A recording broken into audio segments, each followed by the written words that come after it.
Retention is the single most important thing for growth.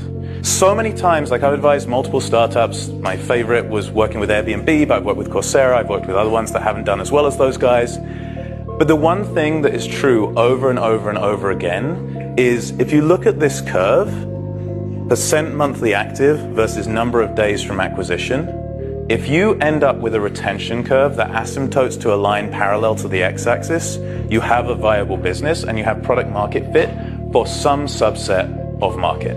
Customer retention is the name of the game, whether you like it or not. In fact, after year 2, restaurants have 60 to 80% dependency on customer retention. That repeat business is not only what keeps you afloat, but what keeps you profiting, thriving. It's going to be that. It's a mix of getting people in the door, but also the customer retention. If you get those two together, you're gonna have a very profitable business, a very profitable restaurant. But how do you get customer retention? Well, first, you have to strategically train your front of the house staff to retain the customers, to learn how to develop retention, right? You have to teach your front of the house staff how to retain the guests. How do they do that? They're gonna have to do that with an excellent hospitality experience, making a personal connection and going above and beyond. It all has to be strategic, mapped out, has to be talked about, has to be preached, and it has to be managed. What gets measured gets managed. We need to measure and manage their actual performance to see if they're actually retaining the guest. If you're not doing that, you're doing yourself a huge disfavor. If you are doing that, then you can start to see what works and what doesn't, and pull the levers and twist the knobs and actually start getting your customer retention to go up.